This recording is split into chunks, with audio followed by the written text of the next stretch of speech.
I still can't shake the feeling of terror that washed over me that fateful night at Blackwood Manor. It was an experience that changed my life forever. A night filled with horrors beyond the scope of rational explanation. I feel compelled to share this story, not only to unburden my own conscience, but to warn others who might be drawn to the dark secrets of that accursed place. The ominous tale began with an invitation. I had received a letter from an old friend, Samuel Blackwood, who had recently come into possession of Blackwood Manor, a sprawling, decaying mansion nestled on the outskirts of a forgotten, fog-shrouded village in the English countryside. Samuel had always been an eccentric, adventurous soul, but I had lost touch with him over the years, so receiving his letter was unexpected. In his invitation, he implored me to join him at the manor for a weekend of exploration and reminiscence. Despite a twinge of unease about the vague nature of the invitation, I found myself compelled to accept. The prospect of seeing Samuel again, and the intrigue of Blackwood Manor, was irresistible. With a heavy bag and tow, I set out for the village, with the sun setting in the distance, casting an eerie orange glow over the dark, looming silhouette of the manor. When I arrived, the village seemed to have been suspended in time, as if history had forsaken it. A cobbled street wound its way towards the manor, its houses covered in ivy, windows long shattered, and doors permanently shut. An overwhelming silence hung in the air, interrupted only by the distant hoot of an owl and the occasional rustling of leaves in the woods. Blackwood Manor, as it emerged from the mists, was a sight to behold. It stood like a relic from another era, towering turrets reaching towards the heavens, with gargoyles leering down upon the world below. The paint on its grand facade had long since peeled away, revealing the decaying wood beneath. Upon closer inspection, I noticed the manor was surrounded by a dense, overgrown thicket, almost as if the forest was trying to reclaim the estate. The great wrought iron gates, creaking ominously, slowly swung open as I approached, and I walked up the weed-infested driveway. Guided only by the eerie moonlight, Samuel was waiting for me at the entrance, his face haggard and eyes filled with a mix of excitement and trepidation. He greeted me with a nervous smile and welcomed me inside, where the air was thick with the scent of age and decay. As we settled in, Samuel explained the reason for his purchase of the manor. It had been a Blackwood family property for generations, and he had always been fascinated by its dark history. He recounted tales of restless spirits, lost souls, and an ancient curse that had supposedly plagued the family for centuries. I listened with skepticism, attributing it to the overactive imagination of a man who had spent too much time alone in this foreboding place. The manor's interior was a labyrinth of dimly lit hallways, each filled with portraits of long-dead ancestors, their eyes following me with an unsettling intensity. Paintings, dust-covered and cracked, whispered tales of misfortune, madness, and untimely deaths. But the most ominous of them all was the portrait of Lady Eleanor Blackwood, a forlorn woman said to have been the victim of the family curse, her pale visage bearing an expression of eternal torment. Dinner that evening was a somber affair, with Samuel and I feasting on meager provisions and dusty bottles of wine. As we talked, the conversation invariably turned to the supernatural.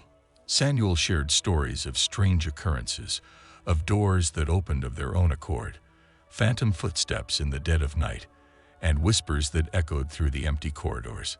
With the wine coursing through my veins, I scoffed at his tales, dismissing them as mere products of an overactive imagination. I was convinced that the eerie atmosphere of the manor had played tricks on his mind. That was until the clock struck midnight. The grandfather clock in the corner of the dining room chimed with a deafening resonance that seemed to shake the very foundations of the manor. Its pendulum swung with an unnatural, metronomic regularity, and I felt an icy hand clutch at my heart. The room grew unbearably cold, and I could see my breath forming in front of me. Then, from the depths of the manor, we heard a faint, mournful melody. It was a haunting tune, played on a piano with deft, ghostly fingers. Samuel and I exchanged terrified glances, and we both knew there was no piano in the manor.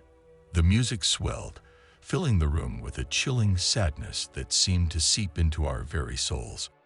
Without exchanging a word, we followed the sound down a corridor, and there we found a door we had not noticed before. It was slightly ajar, and the haunting melody emanated from the darkness beyond. Samuel hesitated, and I could see the fear in his eyes, but curiosity drove us forward. As we entered the room, the source of the music became clear. A grand ebony piano stood in the center, its keys moving of their own accord, played by invisible hands. The room itself was a place of enchanting dread, filled with paintings that seemed to depict the events of nightmares, and a collection of oddities and curiosities that defied reason. The spectral pianist, hidden from view, played on, her music luring us deeper into the room. Then, with a sudden and malevolent crescendo, the lid of the piano slammed shut, nearly catching Samuel's fingers. The room plunged into darkness, and the temperature plummeted further. We were trapped in that room with an unseen presence, and a sense of dread settled over us like a shroud. In the darkness, we fumbled for the door, struggling to escape the room that had become a prison of horrors. But as we inched toward the exit, we were met with a whisper, cold and menacing, that sent shivers down our spines. "Leave now," it hissed, a voice both ghostly and human, "before it's too late." We heeded the warning, flinging the door open and fleeing into the cold, moonlit corridor. The piano continued to play, its melancholic tune echoing after us, as if mourning our escape. Back in the dining room, we tried to rationalize the experience, but it was impossible to dismiss it as a mere hallucination. The room was filled with a palpable sense of malevolence, and the melody still haunted our ears. We knew we couldn't stay in the manor another night, but as we made our way toward the entrance, the heavy oak doors swung shut with a thunderous force, sealing us inside. Panic gripped us as we realized that our only escape had been barred. We pounded on the doors, screamed for help, but the manor remained eerily silent. It was as if the very walls themselves conspired to keep us within their dark embrace. Exhausted and terrified, we decided to search for an alternate exit, but our attempts were fruitless. The manor's layout seemed to shift and change, leading us in endless circles. It was as if the building itself toyed with us, a living, malevolent entity. Our ordeal continued for what felt like an eternity, with strange and unnatural occurrences happening around us. Candles extinguished on their own, shadowy figures moved through the corridors, and disembodied whispers filled the air. The manor seemed to feed on our fear, growing stronger with each passing moment. As dawn broke, Samuel and I found ourselves in a dark, forgotten corner of the manor, a place that reeked of despair and decay. It was here that we uncovered a hidden door, concealed behind a tapestry. With trembling hands, we pushed it open, revealing a narrow, winding staircase that descended into the bowels of the earth. Our last shreds of hope clinging to us, we descended into the darkness, the stairs spiraling deeper and deeper into the abyss.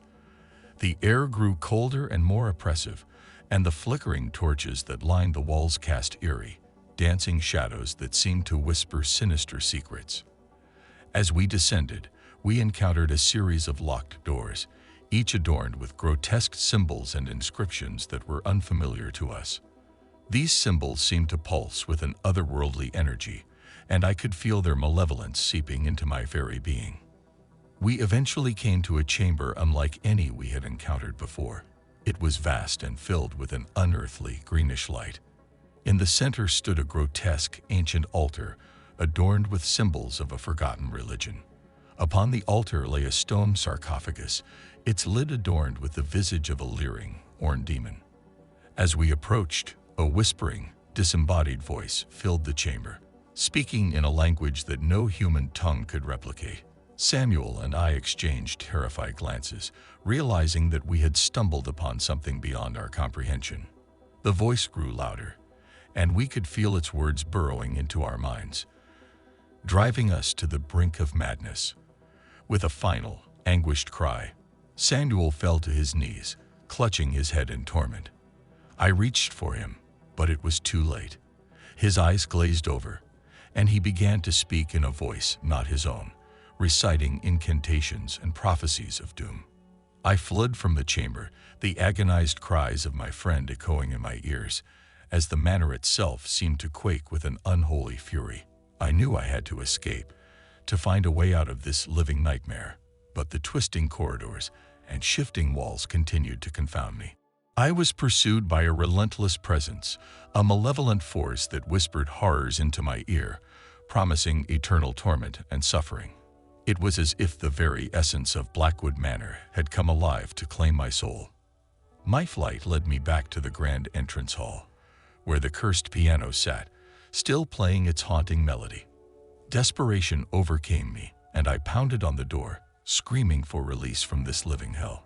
Then, in one final act of defiance, the piano's lid swung open, and the unseen specter within played a dissonant chord, sending shockwaves through the manor.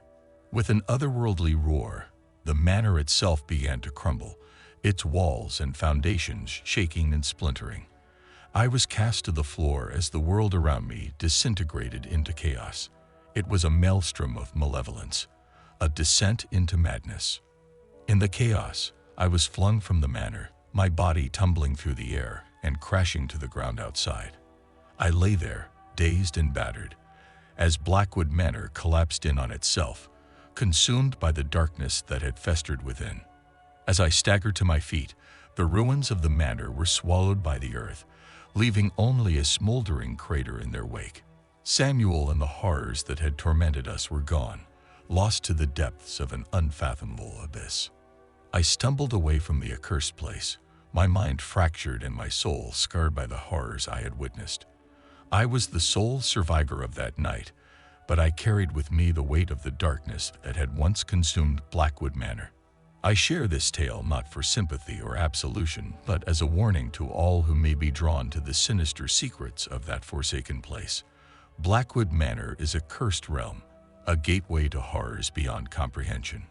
To those who may be tempted to explore its dark depths, I implore you, do not enter, for the price of curiosity may be your very soul. The malevolent entity that dwells within the manor is patient, and it hungers for the torment of the living. Beware the haunting of Blackwood Manor, for once you enter, there may be no escape from the terrors that lie within.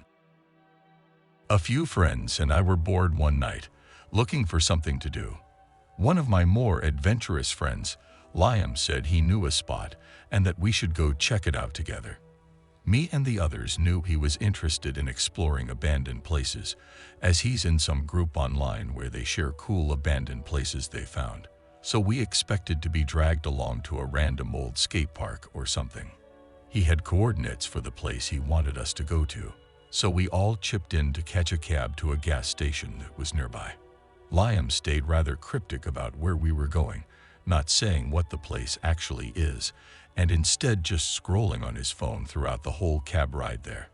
He was the only one in the group that I didn't really know, as he was a friend of a friend.